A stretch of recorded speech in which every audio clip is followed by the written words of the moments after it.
नमस्कार, झकास रेसिपीजमध्ये तुम्हा सर्वांचे पुन्हा एकदा खूप खूप स्वागत आहे. हिवाळा सुरू झाला आहे आणि गाजराचा हलवा खाल्लाच नाही असं तर कधी होणारच नाही. अगदी छान दिसायलाही लाल बुंद, त्याचबरोबर अगदी रसरशीत आणि चविष्ट असा गाजराचा हलवा पाहून तुम्हालाही तोंडाला पाणी सुटले ना? चला तर मग आपण आता लगेचच असा हा हलवा कसा बनवायचा ते बघूयात. त्यासाठी सर्वात अगोदर इथे मी 1 किलो एवढी गाजर घेतलेली आहे. गाजर घेताना आपल्याला खूप कोवळी पण नाही घ्यायची आणि खूप जास्त प्रमाणात जाड अशी ही गाजर घ्यायची नाही. अशी मीडियम साईजची गाजर आपल्याला घ्यायची आहे. त्यानंतर सर्वात अगोदर आपल्याला ही सर्व जी गाजर आहे तर ती स्वच्छ अशी 2 ते 3 पाण्याने धुवून घ्यायची आहे. गाजर ही अशी व्यवस्थित धुवून झाल्यानंतर आता आपण ही गाजर जशीच्या तशी वापरणार नाही, कारण की इथे तुम्ही गाजरावर बघू शकतात अशी बारीक बारीक मुळं तुम्हाला दिसतच असतील. त्याचबरोबर जरी आपण गाजर कितीही स्वच्छ धुतला तरी पण काही बारीक मातीचे कण यामध्ये अडकलेले असतात. त्यामुळे आता सालण्याच्या साहाय्याने आपण या गाजराचे साल काढून घेणार आहोत. म्हणजे जी बारीक अशी जी मुळं दिसतात आहे तर ती सुद्धा निघून जाईल आणि त्याचबरोबर जर थोडीफार या गाजराला माती लागलेली शिल्लक असेल तर ती सुद्धा निघून जाईल.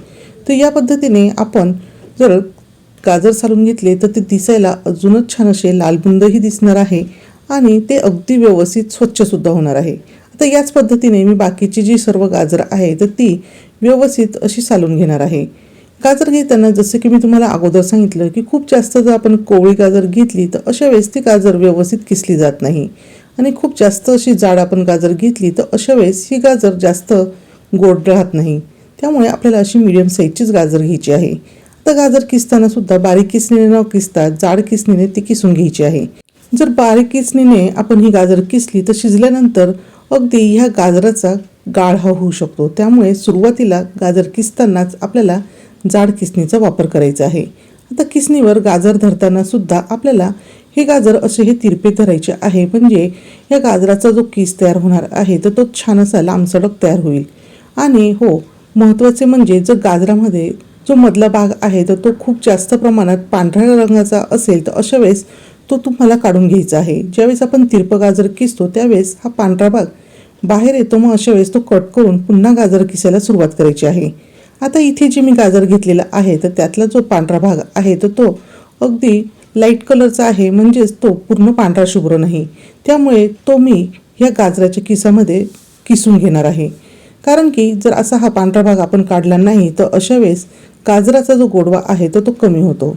आता सर्व गाजर हे किसून झालेले आहे तर लगेचच आपण गाजराचा हलवा तयार करायला घेणार आहोत. त्यासाठी कढईमध्ये भाजीच्या चमच्याने 2 चमचे तूप घालून घेतलेले आहे. गाजराचा हलवा अगदी परफेक्ट आणि चविष्ट व्हावा यासाठी सुरुवातीला किसलेले जे गाजर आहे तर ते कपाने मोजून घेणार आहोत. कपाने गाजरचा किस मोजताना अगदी आपल्याला हा गाजराचा किस कपामध्ये दाबून भरायचा आहे आणि त्यानंतर मोजायचा आहे. इथे 5 कप एवढा हा गाजराचा किस आहे. सुरुवातीला तुम्ही बघू शकता अगदी कढईभर हा किस दिसतो आहे. तर तुपामध्ये आपल्याला किसलेला हा जो गाजर आहे तर तो व्यवस्थित असा परतवून घ्यायचा आहे. 2 ते 3 मिनिटे परतवल्यानंतर त्यामध्ये मी 1 कप एवढे दूध घातलेले आहे. दूध घातल्यामुळे हा जो किसलेला गाजर आहे तर तो लवकर शिजण्यास मदत होणार आहे. त्यामुळे आपल्याला इथे खूप जास्त दूध घालण्याची आवश्यकता नाही. आता आपण दुधामध्ये सुद्धा हा किसलेला गाजर व्यवस्थित असा मिक्स करून घेणार आहोत. आणि आता आपल्याला गॅसची फ्लेम जी आहे तर ती मीडियम करायची आहे आणि यावर झाकण ठेवायचे आहे. साधारणतः आपण 5 मिनिटे झाकण ठेवणार आहोत. 5 मिनिटानंतर आता झाकण काढायचे आहे आणि पुन्हा आता आपल्याला हा जो गाजराचा किस आहे तर तो हलवून घ्यायचा आहे. इथे तुम्ही बघू शकतात पहिल्यांदा कढईवर दिसणारा हा जो गाजराचा किस आहे तर तो आता थोडासा शिजून कमी झालेला आहे. पण यामध्ये हा जो गाजर आहे तर तो पूर्णपणे शिजलेला नाही. त्यामुळे आपण हलवणार आहोत आणि पुन्हा एकदा यावर झाकण ठेवून पुन्हा 5 मिनिटे मीडियम फ्लेमवर आपण हा किसलेला गाजर शिजवून घेणार आहोत. आता पुन्हा 5 मिनिटानंतर झाकण काढल्यावर इथे तुम्ही बघू शकतात गाजराचा रंगसुद्धा बदललेला आहे. त्याचबरोबर हा जो किसलेला गाजर आहे तर तो सुद्धा छान असा शिजलेला आहे. आता आपण यामध्ये काही पदार्थ घालणार आहोत. सर्वात अगोदर यामध्ये मी साखर घालणार आहे. 5 कप एवढा किसलेला गाजर होता, त्यासाठी इथे मी 1 कप एवढी साखर घातलेली आहे. तर इथे मी जाड साखर वापरलेली आहे. आणि जर तुम्हाला खूपच जास्त प्रमाणात गोड आवडत असेल तर तुम्ही अगदी थोडीशी साखर यामध्ये वाढवू शकता. पण मी हे जे प्रमाण दिलेले आहे तर ते अगदी परफेक्ट आहे. याप्रमाणे जर तुम्ही गाजराचा हलवा केला तर अगदी व्यवस्थित असा गोड होणार आहे. पण ज्या लोकांना अजिबातच जास्त गोड आवडत नाही त्यांनी यामध्ये थोडीशी साखर म्हणजेच पाऊण कप साखर घातली तरीसुद्धा चालणार आहे. त्यानंतर यामध्ये मी घालून घेतलेली आहे ती म्हणजे 1/3 कप एवढी मिल्क पावडर. मिल्क पावडर घातल्यामुळे यामध्ये आपल्याला वेगळा खवा घालण्याची अजिबात आवश्यकता नाही. त्याचबरोबर यामध्ये मी 1/3 कप एवढी दुधावरची सायसुद्धा घालून घेणार आहे. आपल्याला इथे घट्टसर आणि फ्रेश अशी दुधावरची साय घालून घ्यायची आहे. आता जर तुमच्याकडे मिल्क पावडर नसेल तर अशा वेळेस तुम्हाला अर्धा कप एवढी दुधावरची साय घालायची आहे आणि जर तुमच्याकडे दुधावरची साय नसेल तर अशा वेळेस अर्धा कप मिल्क पावडर घालायची आहे. असे हे दोन्ही पदार्थ माझ्याकडे उपलब्ध होते म्हणून मी दोन्ही पदार्थ 1/3 कप एवढे यामध्ये घालून घेतलेले आहे.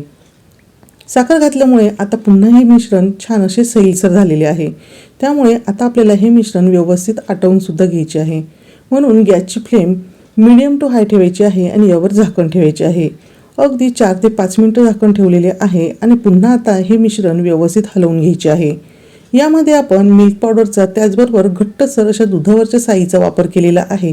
त्यामुळे आपल्याला इथे वेगळा खवा वगैरे घालण्याची अजिबात आवश्यकता नाही. आपल्याकडे घरगुती असे हे पदार्थ उपलब्ध असतात. त्यामुळे घरगुती पदार्थांमध्ये सुद्धा आपण चविष्ट असा गाजराचा हलवा नक्कीच तयार करू शकतो. पुन्हा झाकण ठेवून 3 ते 4 मिनिटं आपण हे मिश्रण आटवून घेणार आहोत. आता इथे तुम्ही बघू शकतात की यामध्ये जो सैलसरपणा होता तर तो बऱ्यापैकी कमी झालेला आहे.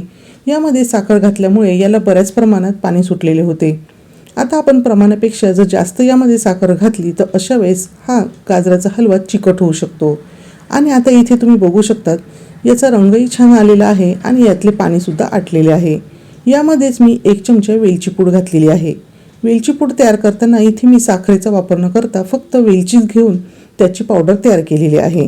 गाजराचा हलवा हा ड्रायफ्रूट शिवाय अपूर्णच असतो. त्याचमुळे मी इथे 2 चमचे तुपामध्ये छान असे पाव कप ड्रायफ्रूट्स इथे तळून यावर तुपासह घालून घेतले. ड्रायफ्रूटचे प्रमाण तुम्ही तुमच्या आवडीनुसार कमी अधिक करू शकतात. त्याचप्रमाणे तुम्ही आवडीनुसार हवे ते ड्रायफ्रूट्स वापरू शकतात. आता तुम्ही बघू शकतात की ह्या गाजराच्या हलव्यातले पाणी हे छानपैकी कमी झालेले आहे आणि कुठेही बाजूला पाणी हे दिसत नाही. आणि आता आपल्याला एवढाच हा गाजराचा हलवा शिजवायचा आहे. हलकेसे यामधून बुडबुडे येताना दिसले पाहिजे इथपर्यंत आपण हा गाजराचा हलवा शिजवून घेणार आहोत. यापेक्षा जर आपण जास्त अगदी कोरडा होईपर्यंत गाजराचा हलवा जर शिजवला तर अशा वेळेस हा गाजराचा हलवा चिकट होण्याची शक्यता असते. त्याचबरोबर तो कडक होऊ शकतो. त्यामुळे असा हा लालबुंद रसाळ जर गाजराचा हलवा खायचा असेल तर तुम्हाला हा गाजराचा हलवा एवढा शिजवायचा आहे. यापेक्षा आपल्याला हा गाजराचा हलवा अजिबात जास्त शिजवायचा नाही.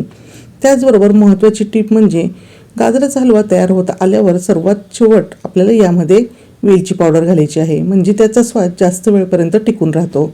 आणि हे बघा इथे तुम्ही बघू शकतात अगदी छान असा लालबुंद रसाळ इथे गाजराचा हलवा खाण्यासाठी तयार आहे. आणि इथे प्लेटमध्ये आपण हा हलवा काढून घेतल्यानंतर कुठेही या गाजराच्या हलव्यामधून साखरेचे पाणी बाहेर येताना दिसत नाही. असा हा इथे परफेक्ट असा गाजराचा हलवा तयार झालेला आहे.